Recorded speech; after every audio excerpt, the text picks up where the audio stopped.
이번 여름 참 고되네요. 장마의 홍수가 지나가더니 아주 무더운 폭염이 오고, 그리고 태풍까지 긴장하게 하더니 이제 또 무더위 폭염이 온답니다. 잘 이겨내셨으니까 어떤 게 오더라도 헤쳐나갈 수 있는 힘이 있으리라 믿습니다. 성도님들 사랑 덕분에 휴가 잘 보내고 있습니다. 오늘 말씀을 시작하기 전에 찬양 한 곡 듣겠습니다. 1980년대 찬양입니다. 사랑은 언제나 오래 참고, 사랑은 언제나 온유하며, 사랑은 시기하지 않으며, 사랑도 교만도 아니하며, 사랑은 모든 것 감싸주고, 바라도 믿고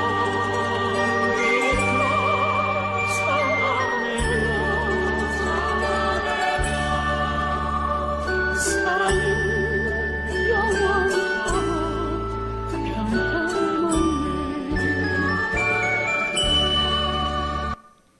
1절만 들었습니다. 이 노래를 한 부부는 최한순, 최성욱 부부지요. 최한순은 저희 세대는 잘 압니다만 산까치야 노래 히트했잖아요. 산까치야 산까치야. 우리 소금자 성도님이 막 박수 치시네. 예. 그 노래를 불렀던 최한순 가수가 최성욱 가수하고 결혼했어요. 요들송을 좀 한 걸로 알고 있는데, 그런데 이 남편 된 최성욱 씨는 제가 신학교 다닐 때 신학교 후배로 입학을 했어요. 그리고 목회를 잘 하시고 지금은 은퇴쯤 되었을 겁니다.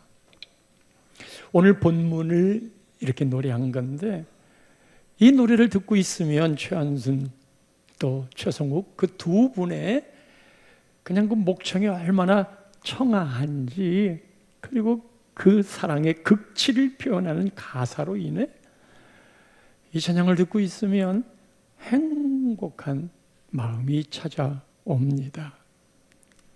그게 사랑의 힘이겠지요.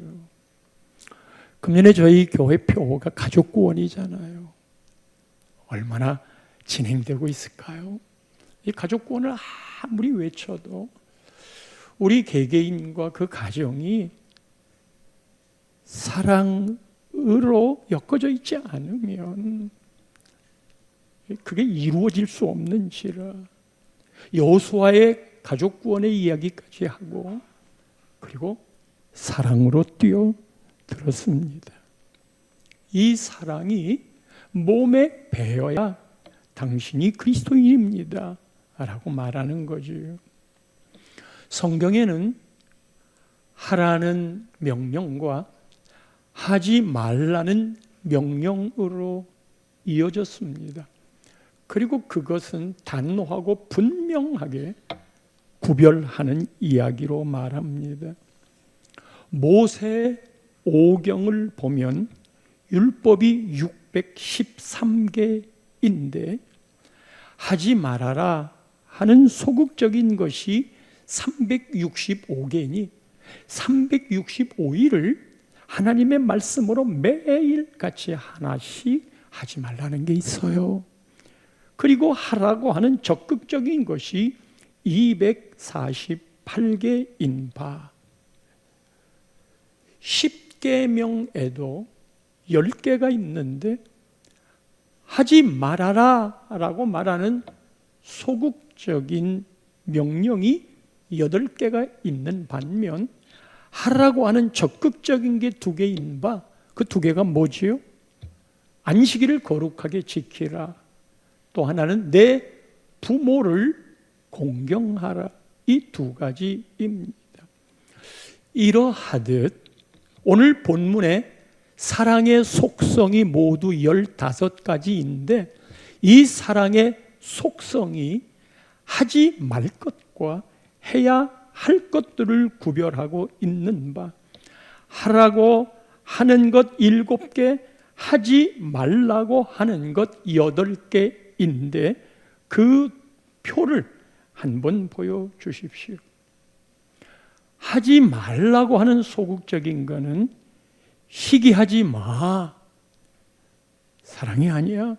자랑하지 말고, 교만하지 말고, 무례히 행하지 말고, 자기의 유익을 구하지 말고, 성내지 말고, 악한 것을 생각하지 말고, 불의를 기뻐하지 마.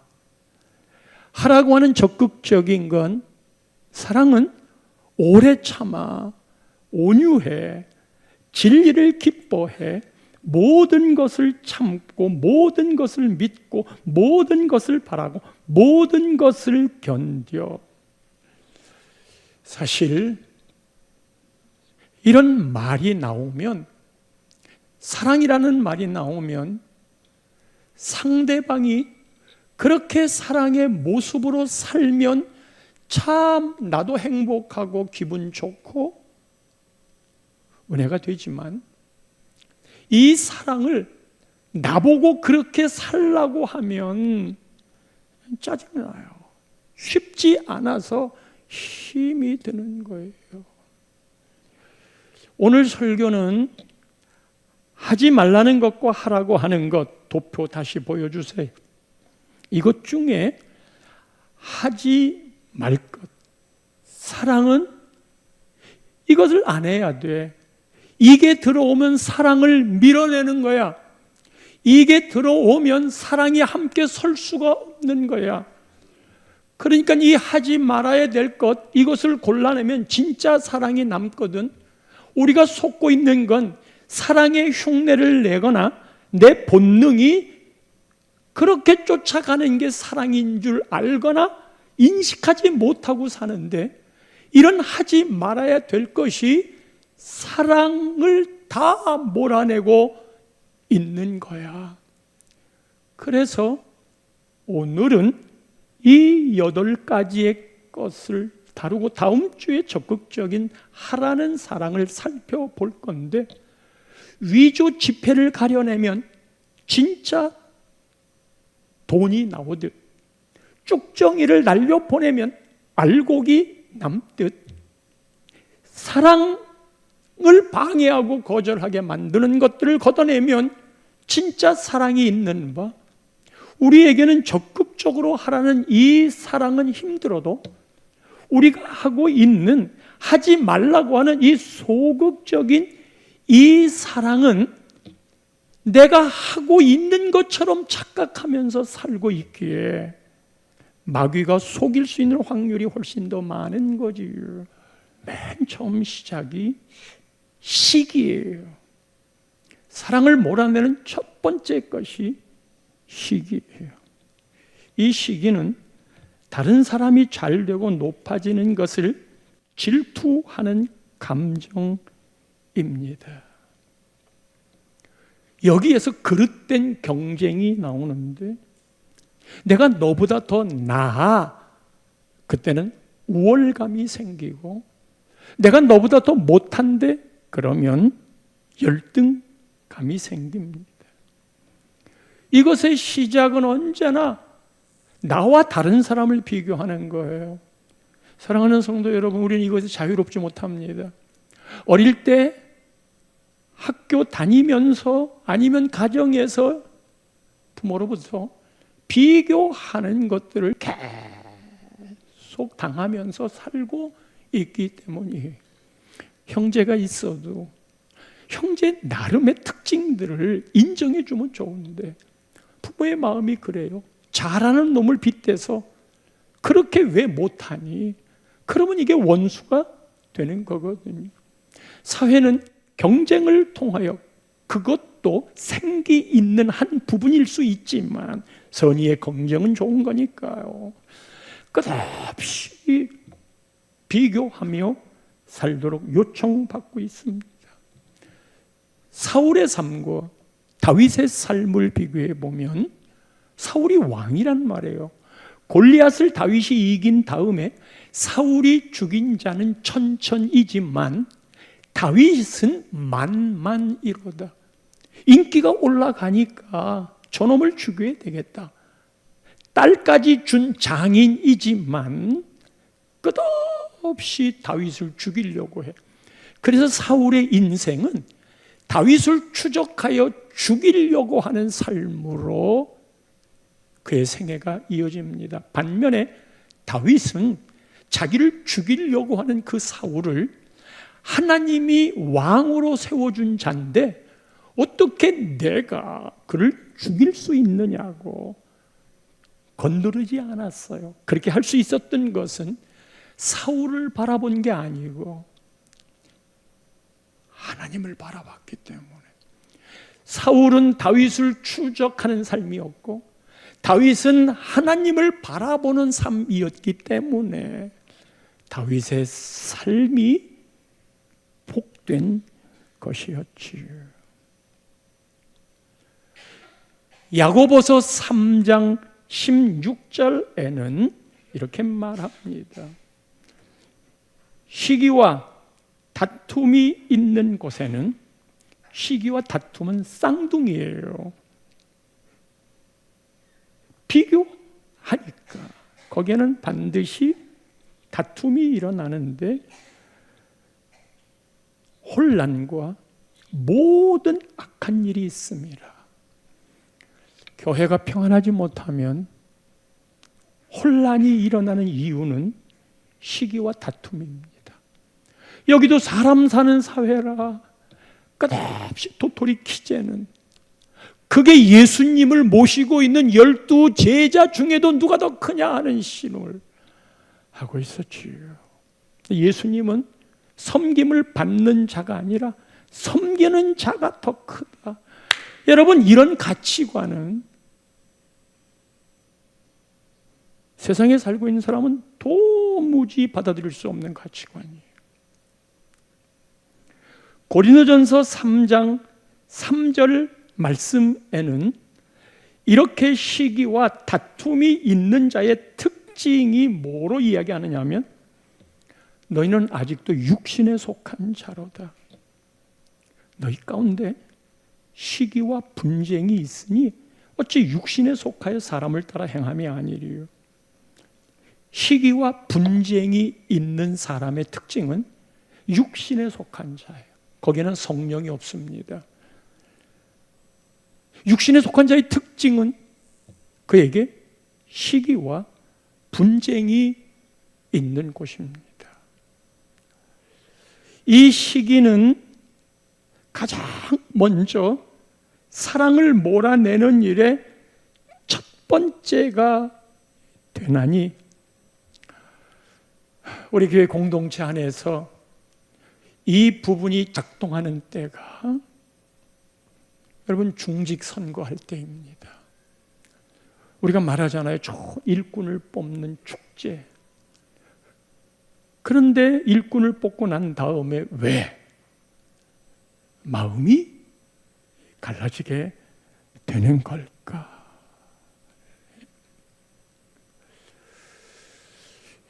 일단 이게 제도가 잘못된 것일까요? 제도가 잘못돼서 그런 거라면 제도를 고쳐야 되는 거지만 정해진 인원이 있잖아요. 그리고 교인들의 선택을 받는 거잖아요. 교인들이 선택을 했을 때 선택이 된 사람은 나쯤 되니까 그런 마음이 있을 수도 있고, 어떻게 나 같은 것이라는 마음이 될 수가 있어요. 나쯤 되니까 라고 생각하는 그 이후의 일들은 그게 이제 당연한 것으로 가는 거죠. 당연에 못 미치면 섭섭함으로 이어지고, 아니 하나님 어떻게 나 같은 것이 됐나요? 그러니까 이거는 은혜입니다 하는 생각으로 정말 감격하는 마음으로 그 일들을 감당할 수도 있겠지요. 된 사람은 됐다는 우월감이 있을 수 있고, 안 된 사람은 안 됐다는 열등감이 생길 수도 있는데, 이건 모두 남과 비교해서 이루어지는 일이에요. 가인이 자기의 농산물로 제사를, 아벨은 자기가 치는 양으로 제사의 내용이 문제가 아니라 제사의 자세였으니, 하나님이 아벨의 제사는 받고 가인의 제사는 받지 않았으니, 가인이 바라본 것은 왜 아벨 건 받고 내 것을 받지 않았나? 저놈 걸 받고 내 것 안 받았으니까 내가 비참해진다. 저놈이 있기 때문에 내가 비참해졌다. 저놈이 없어야 된다. 없어지지 않으니까 내가 죽이는 거다. 그런데 아벨이 없었다고 합시다. 가인이 하나님께 제사를 드렸는데 제사를 안 받아. 그러면 왜 안 받았을까? 그렇게 하나님 앞에서 묵상하면 되는 건데, 왜 네가 너보다 빨리 됐니? 그냥 하나님 앞에서 아직 내 때가 안 됐나 보네. 아직 내가 부족한 게 있나 보네. 하나님이 더 열심히 하라고 하는가 보네. 이런 하나님 앞에서의 하나님의 주권을 인정하면 그 다음에 나에 대한 답이 나와요. 그런데 이게 쉽지 않거든. 왜냐하면 우리 모두가 다 사람의 본능을 가지고 살아가는 존재라. 그래서 성령 안에, 말씀 안에 그거를 계속 다스려 가는 것이 장성한 주님을 닮은 모습으로 바뀌어가는 것. 끝없이 저라고 별 수 있나요?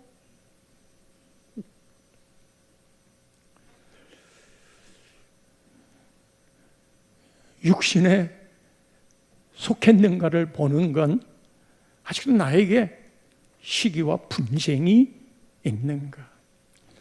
이 시기가 그렇게 출발이 되면 그 다음 스텝이 자연스럽게 와요. 그게 두 번째로요, 자랑입니다.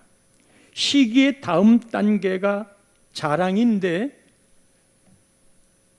이 자랑은 자기를 풍선처럼 부풀리는 거예요. 우월감을 가진 사람은 내가 너보다 더 나아, 그렇게 자기를 부풀려서 바라보는 건데, 이 끝이 교만으로 가는 거지요.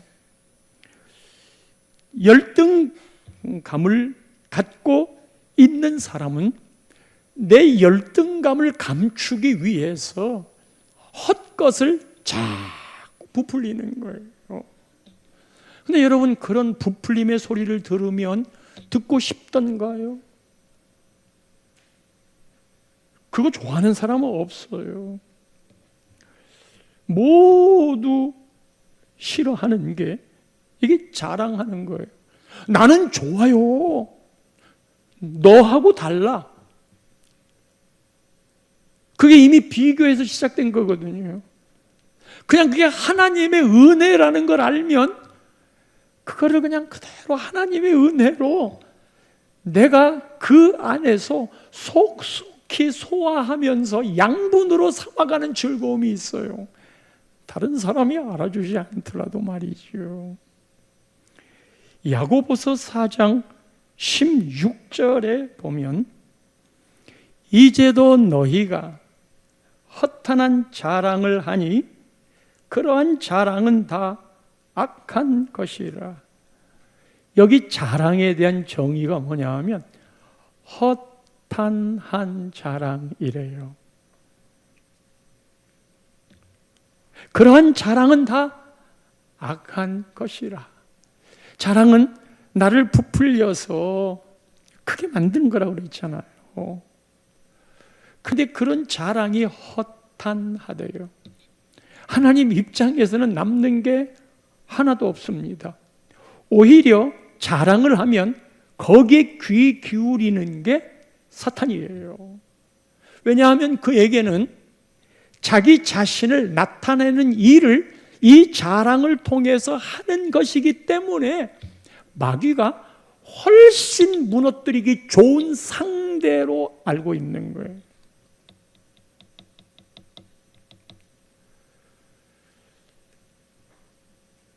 끝없이 허탄한 자랑을 하는 자랑은 다 악한 것이라. 여러분, 동창회나 친구들 모임에 갔을 때, 우리 목회자들이 모였을 때도 그래요. 교회가 잘 된다는 말을 혹시 반면교사 삼아서 하나님이 하시는 일들을 나타내기 위한 간증은 괜찮지만 교회 잘 된다는 거 듣고 싶어하는 사람 없어요. 난 안 되는데 그게 무슨 위로가 돼? 오히려 같이 울어줄 사람이 위로가 되는 거예요. 그래서 오히려 열심히 했는데 잘 부응이 안 되더라. 그게 위로가 되는 거예요.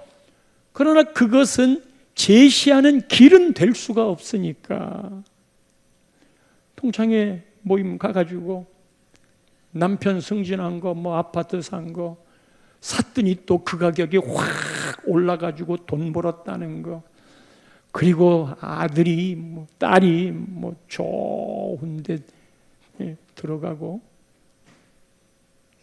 취업도 했다는 거, 그런 자랑들을 하면 아이씨, 내가 다음에 안 갈 거야. 그러니까 내가 다음에 가나 봐. 그래요. 허탄한 자랑을 하니 그런 자랑은 다 악한 거니라. 그러면 우리가 자랑하지 말아야 돼요. 우리가 자랑할 것이 없나? 자랑할 거 있어요. 고린도후서 10장 17절 말씀해 보면 자랑하는 자는 주 안에서 자랑할지니라. 할렐루야. 자랑하는 자는 주 안에서 자랑하래요. 그건 주님을 높이는 거니까. 내 자랑은 나를 높이는 거니까. 그래서 우리가 인생 살면서 두 가지밖에 없다고 그랬잖아요. 하나는 나를 높이는 거, 하나는 주님을 높이는 거. 그래서 주님을 높이는 방법 중에 하나가 하나님의 은혜로 했어요. 예, 어떻게 사업이 대박 났냐? 하나님의 은혜로 사업이 대박 났어요. 근데 여러분, 그 앞에 붙이는 그 하나님의 은혜라고 하는 것이 이빠른 말이 될 수도 있고, 그래도 나는 하나님을 믿는 사람이야 라는 것을 나타내는 방법도 돼요. 하나님의 은혜를 내가 돈 많이 벌었거든. 그러면 이빠른 말은 그냥 달라붙는 건데, 이게 진짜 하나님의 은혜로 된 것이면 돈 많이 번 것을 어떻게 쓰느냐로 이어지게 돼 있어요. 하나님의 은혜로 우리 자식들이 잘 됐어. 그게 진짜 하나님의 은혜라고 말을 하면 그 자식들에게 하나님의 은혜를 따라 살도록 하는 거예요. 그게 잘된 것이 나의 잘됨과 이어져서 내 가치가 올라가는 건 또 다른 자랑이거든요.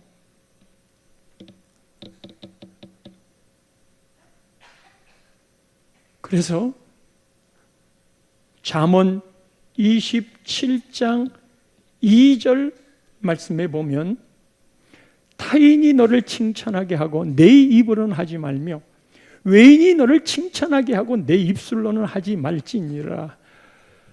이게 지금 하나님 말씀인데 우리는 끝없이 자가 발전으로 내가 나를 자랑하려고 그래요. 근데 그게 마귀가 함정을 파놓는데 그 함정이 뭐냐 하면요, 내가 나를 자랑하잖아요. 우리 집에는, 내 주변에는 장애인이 없어. 그리고 장애인을 함부로 무시하잖아요. 장애인을 긍휼의 마음으로, 이제 한 귀한 영혼으로 바라보지 않고 함부로 장애인을 귀찮아하든지, 아유 왜 저렇게 살아 하든지 그런 마음으로 보면요, 더더군다나 입으로 그 말을 내면 안 돼요. 그러면 그 일이 나한테 찾아옵니다. 내 주변에 그런 일들이. 사실 하나님을 두려워한다는 건 말씀의 법이 그냥 허공을 치는 이야기가 아니라는 걸 하는 거거든요. 내가 막 내 자식을 자랑하잖아요. 우리가 자식을 자랑하지 누구를 자랑해요? 그 자식에 대한 긍지가 있는 건 하나님 앞에 문제가 안 돼요. 그런데 그거를 내가 내 입으로 이야기하기를 시작하면 그 자랑이 허탄한 것으로 끝날 일들이 생긴다니까요. 자식이 늘 잘 되나요? 그래서 우리는 하나님 앞에 사람이 되어가는 거예요. 그래서 우리는 하나님이 살아계시고 하나님이 나를 사랑하신다는 걸 그 과정을 통해서 장성한 분량, 예수님을 닮은 모습으로 좌충우돌하면서 세워져 가는 거예요. 신앙은 하나님이 그냥 넘어가질 않아요. 그 말한 대로 하나님이 다 듣고 그것을 카운트해요. 타인이 너를 칭찬하게, 나를 칭찬하면 하나님께 그냥 영광을 돌리시고, 네 입으로는 하지 말고 내 입술로도 하지 말지니라. 지금 여러분들이 말씀을 들으면서 다 집중하시면서 잠잠해요. 이게 우리가 살아가는 삶에 마치 전과자인 것처럼 앞으로도 전과자가 될 것 같은 그런 마음들이 지금 막 성령께서 우리의 마음에 찾아오시는 거예요. 그리고 나도 모르게 내 입술로 나를 칭찬할 수 있어요. 나와 관련된 것을 칭찬할 수 있어요.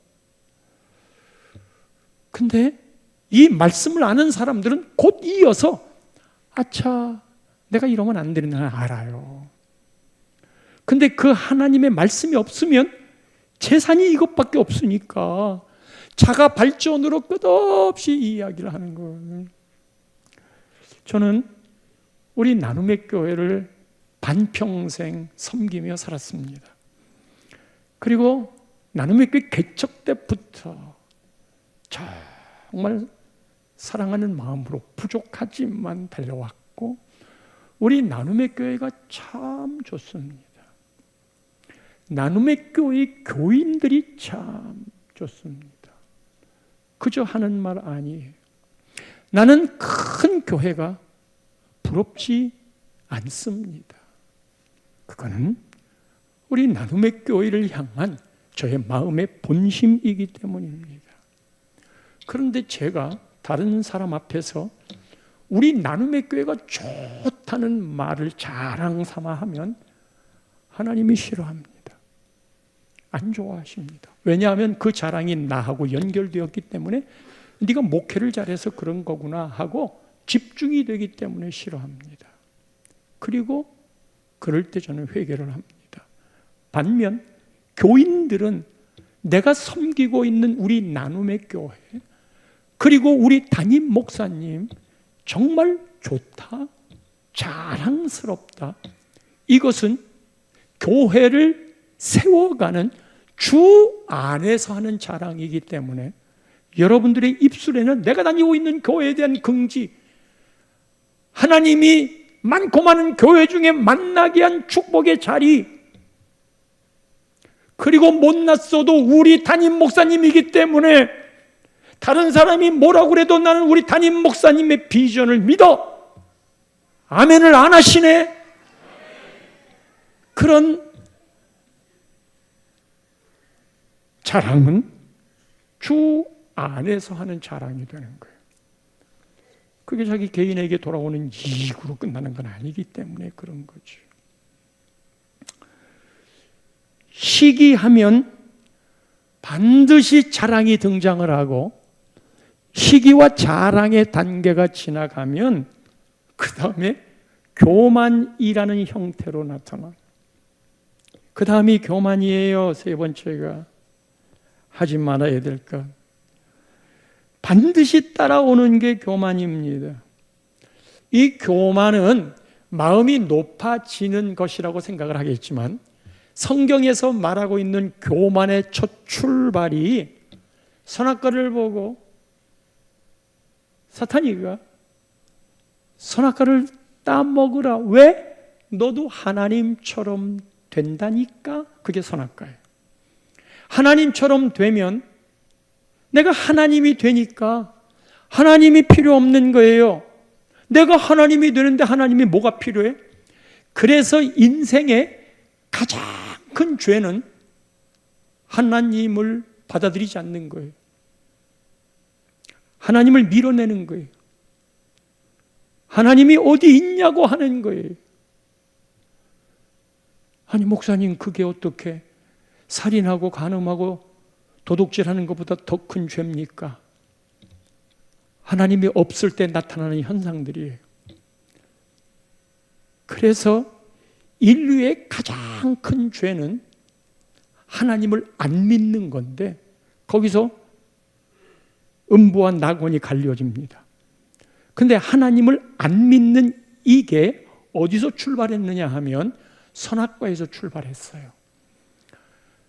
이 선악과는 너도 하나님처럼 된다 하는 말에 하나님이 되려고 따먹었고, 선악과를 따먹은 다음부터는 내가 하나님이 돼요.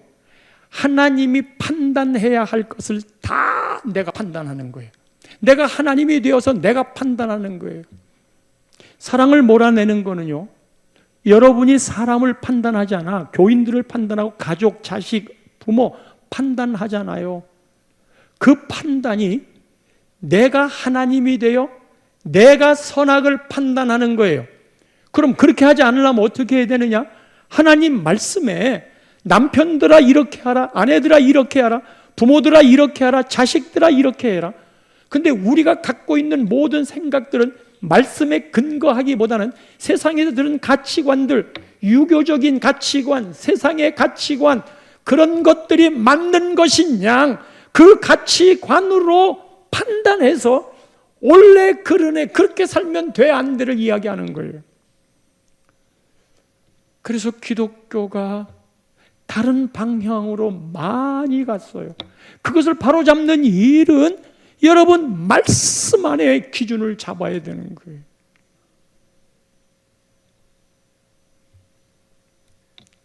오죽했으면 예수님이 베드로에게 네가 나를 버린다, 부인한다. 그게 예수님 말씀인데 베드로는 웃기지 마십시오. 나는 절대 다른 사람은 버려도 안 버립니다. 자기가 하나님이 된 거야. 근데 이런 판단들이 얼마나 많은 줄 알아요. 사람들을 갈라놓고 사람들을 정죄하고 내가 옳다고 이야기하는, 이것이 사람의 마음을 팍팍 상하게 만드는 거예요.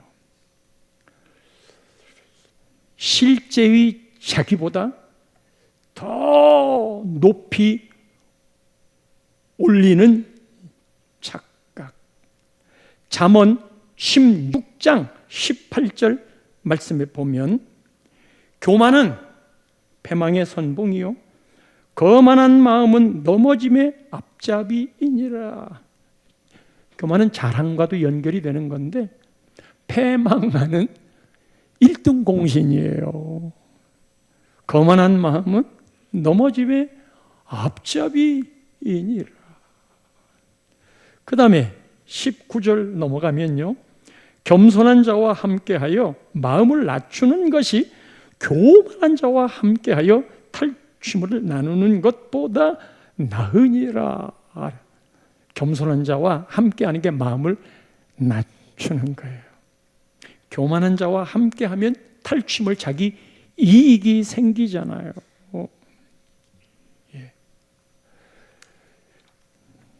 이 교만이 사랑을 몰아내는데 이런 겁니다. 내가 산을 옮길 만한 믿음이 있을지라도, 얼마나 큰 믿음이에요? 사랑이 없으면 아무것도 아니에요. Nothing. 사랑이 없으면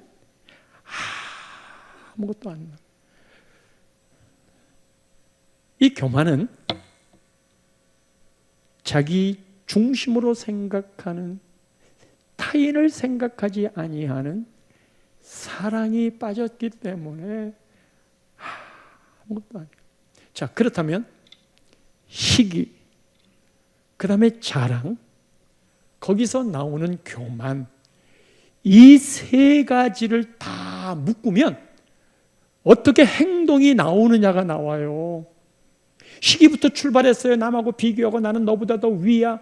그러기 때문에 내가 자랑을 삼고 그것이 교만한 마음이 되어, 결국은 이 교만한 마음은 하나님이 없는 게 교만이라고 그랬잖아요. 아무리 착하게 산다고 하더라도 아전 인수의 해석이 아니에요. 그렇게 된 사람에게 나타나는 행동의 열매가 있어요. 그것이 네 번째로 무례하게 행하지 않으면, 무례예요. 무례하게 하는 거예요. 시기와 자랑과 교만이 찾아오면 당연히 무례한 행동이 찾아오게 되는데, 그런 마음들의 결과물이에요. 이 무례는 다른 사람을 향한 존중함이 없습니다. 이 존중함이 없다는 거는요, 그 사람을 영혼으로 안 보는 거예요. 수단으로 봐요. 영혼으로 보는 건 그게 새로운 피조물인데, 영혼으로 본다는 가치가 어떤 거냐 하면, 여러분 교회 안에서도 뭐 이렇게 서로 장사들 하고, 그다음 뭐 개 같은 모임도 갖고, 친교 모임도 하고, 뭐 다 그러잖아요. 서로 상부상조하면서 살아가야 되니까. 그런데 이제 그런 것 중에 서로 뭐 더 다 그게 나쁜 거라고 말하고 싶진 않지만, 그냥 장사를 한다든지 아니면 뭐 다단계의 성격이라든지, 교인들은 교인들 걸 자꾸만 팔아줘야죠. 그런데 그것을 파는 사람이 교인들을 그 대상으로 보면 교인의 영성은 쫙 떨어집니다. 교인들은 교인들 거를 팔아주세요. 그 장사가 잘 되게 해주세요. 그러나 그거를 파는 사람의 입장에서는 교인 하나가 들어오면 나한테 들어오는 게 어떻게 있다 해서 교인을 그런 일의 수단으로 보기 시작하면 영성이 꽉 죽어요. 어려운 교회들은 그렇게 하기도 하거든요. 서로들 다 그런 그룹을 지어가지고 돈이 벌리니까 그 돈을 가지고 11조를 해서 우리 살리자. 오죽했으면 그렇게 하겠습니까마는, 그래도 돈은 들어오는데 또 살림도 피는데, 중요한 건 영성이 다 이미 교회의 기능이 떠나요. 교회는 영혼을 세워야 되거든요. 이 영혼을 세워야 된다는 이 가치가 중요한 게요, 예수님이 내가 미워하는 너를 위해서 십자가에 죽었단 말이야. 예수님이 내가 너 싫거든? 그런데 그 예수님이 너를 위해 죽었어. 그거를 인정해 주는 게 새로운 피조물이고, 교회는 그렇게 영혼으로 바라보는 안목이 있어야만 세상과 구별이 되는 거예요. 영혼으로 안 보니까 함부로 대해. 특별히 교회 안에 내 자리가 굳어진 사람, 또 많이 영향력을 미쳤던 사람, 그런 사람들은 그러지 못한 사람들이 인정을 해준단 말이에요. 그런데 그런 인정을 못 받는 것 같을 때 뭐야 이거, 내 속에 서운한 마음이 확 올라오는 거 있거든요. 여러분, 새로운 신자가 그런 모습을 보이겠어요? 오랫동안 신앙생활을 한 사람들입니다. 그분들에게는 충분히 그런 대우를 받을 만한 그런 수고로움과 애씀이 있어요. 그런데 그 교회 공동체에 사랑의 분위기를 이끌고 가야 될 게 누구냐? 새신자가 아니에요. 그 분들이 함께 이끌어 가야 되는데, 그분들이 이끌어 갈 때 뭘 물리쳐야 되느냐 하면 무례함을 물리쳐야 돼요. 예절과 예의가 없는 거예요. 자기 중심으로 자기 위치를 생각하는 거예요. 그러면 주변의 사람들이 다 떠납니다. 그 사람 곁에 안 옵니다. 여러분, 목사가 여기서 여러분들에게 목사로서의 권위를 강조한다든지 어떻게 목사를 그렇게 대하느냐고 이 얘기를 하면 다 믿음 있는 분위기 때문에 그렇지라고 생각을 하지만, 사랑과 애정의 마음으로 목사에게 달려들까요? 목사에게 찾아올까요? 인정은 하는데 싫어. 한 걸음 두 걸음 떼놓고 생각하고 싶어. 내 주변의 사람들이 찾아와 주는 건 그를 향한 배려와 이해의 마음, 이게 무례하게 행하지 않는 거예요. 부부지간에도 마찬가지예요. 부부가 함께 살면서 예의 없이 굴지 마세요. 이 예의를 갖춰야 돼. 사랑이란 무례하게 행하지 않는 거예요. 배려가 없으면 이게 자기 중심이기 때문에, 그게 자랑과 교만으로 다 이어지는 것이기 때문에 그냥 내가 하고 싶은 말 함부로 이야기를 해. 함부로 이야기를 하면 보통은 그거를 몰라요. 내가 함부로 하는 이야기라 상대가 상처를 받았다는 생각을 못해요. 나쁜 마음으로 그러는 거 아니에요. 그런데 세월이 흘러가면서 내 말의 위로를 받나? 아니면 슬슬 피하나? 그리고 꼭 그런 특징이 있는 분들은 나는 뒤끝이 없어 그래. 자기가 하고 싶은 말 팍 뱉어놓고 그 상처를 입었는데 나는 뒤끝이 없어, 그리고 아무 일도 없다는 듯이 그렇게 하는데, 그러나 그 사람을 배려한다는 건 그 사람의 상처까지도 헤아려 볼 수 있어야 되거든. 당신 살기는 편했을지 모르지만 당신이 살기에 편한 그 모습이 남편이 그렇게 하기 때문에 아내가 얼마나 힘들어하는 줄 알아? 그것이 부부지간을 깨뜨려 버리는 요인이 될 수 있는 거예요.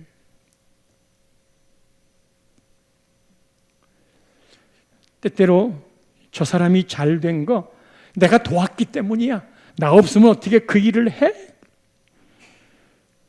결국 이 무례라고 하는 것도 이 사랑을 몰아내는 건데, 그 사랑을 세우기 위해서는 내가 하나님을 향하여 십자가에 죽어서 그 영혼을 사랑했던 그 안목이 있어야 이 무례함이 떠나요. 그렇게 안 보고 수단으로 오가다가 만난 사람으로 보니까 공동체가 서지 못하죠. 이 무례함의 마지막 목적 지점이 뭐냐? 자기 유익을 구하는 거예요. 자기 유익. 끝없이 우리는 이것을 추구하며 살아갑니다. 시기도 그렇고 자랑도 그렇고 교만도 그렇고 무례히 행하는 것도 그렇고, 나를 알아줘라, 왜 나를 무시하냐. 그리고 그것 때문에 내가 높아지는 나의 유익, 때문이에요. 이것을 위해서 수단, 방법 안 가릴 때도 있어요. 이게 자기를 사랑하는 요인이 되기도 해요. 온 우주 중심에 내가 있어요. 그래서 이기적이라고 그래요. 그러나 무례히 행하지 않는 건 내 유익을 구하지 아니하는 이타적인 거예요. 그래서 사랑이라는 얘기가 나오면 짜증이 나는 거예요. 짜증이 나는 거예요. 끝없이 이타적으로 살라니까. 내가 낮아져서 그를 세우라니까. 사랑 듣기 싫어요. 그런데 우리에게는 하나님의 사랑이 자리하고 있잖아, 먼저. 어쩌시겠어요? 자기의 유익을 구하는 사람을 보고 우리는 어른이라고 말하지 않습니다. 성숙하다고 말하지 않습니다. 이기적이고 독선적인 사람이라고 그럽니다. 자, 여기까지 다 왔는데, 아이고, 그 마지막 끝으로 자기 유익이 안 되면 그 다음에 나타나는 게 썩내는 거예요. 성질을 팍 내는 거예요. 모세는 이것 때문에 가나안 땅 못 들어갔어요. 하나님과 함께 살았는데 어쩌면 평신도보다 지도자였기에 그 죄가 더 컸을 거예요. 내가 너희를 위하여 물을 내랴! 반석을 딱 마치 자기가 내는 것처럼 하도 말들을 안 들어 쳐먹으니까 2번을 쳤어요. 에베소서 4장 26절 27절을 보면 분을 내어도 죄를 짓지 말며 분낼 수 있대요. 그런데 그게 죄가 될 수도 있고 안 될 수도 있대요. 어떤 때 죄가 되냐? 해가 지도록 분을 품는 것. 해가 지도록 분을 품지 않으면 죄가 안 되지만 그 다음 27절에 보면 왜 그게 죄가 되는지 하면 마귀가 틈을 타기 때문에 마귀에게 틈을 주지 말라. 그러니까요, 서로 다툴 수 있어요. 부부가 같이 각방을 쓸 수 있어요. 그러면은 각방을 쓰면서 네가 나한테 잘못했다고 말하기 전에 내가 하나 봐라! 뭐지 마찬가지야. 그래서 아침에 일어나가지고 한쪽이 잘못했습니다라고 해야 이야기가 끝나는 건데 안 하니까. 그래서 잘못했어. 미안해. 그 사람이 그 가정을 세워가는 사람인데 이 고집이 끝까지 남아있으면 그게 죄라는 거예요.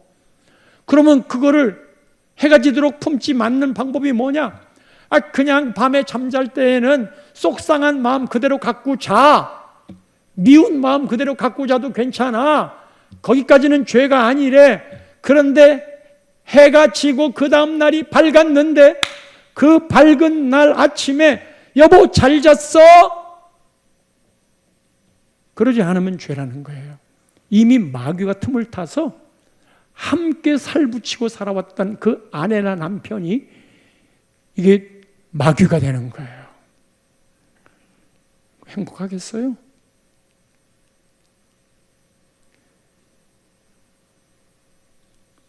마귀한테 속지 마세요. 틈을 주지 마세요. 악한 것을 생각지 않고 불의를 기뻐하지 않는다. 이거는 악한 것과 불의, 마지막 이 두 개는 모두 위에서 말했던 하지 말아야 될 것들이 다 포함되어 있어요. 그런데 이 하지 말아야 될 이것들을 생각하지 말며 모든 죄는 그 생각, 계획, 집착에서 이루어지는 거니까. 그 다음에 기뻐하지 않는다고 그랬어요. 이 기뻐하지 않는다는 건 그런 생각이 지나고 난 다음에 적극적으로 내가 액션을 취하려고 하는 그게 기뻐하는 거예요. 모든 중독이 모든 가정과 공동체의 파괴가 그렇게 해서 일어나는 거거든요. 사랑은 하지 말아야 될 것 안 하는 것부터 시작된다고. 그 여러분들도 하나씩 한 주간의 삶을 살면서 그런 마음이 되면 다 하나씩 몰아내도록, 그러다 보면 사랑이 우리 안에 들어오게 되고 나눔의 공동체와 여러분 가정 공동체에 이루어질 줄 믿습니다.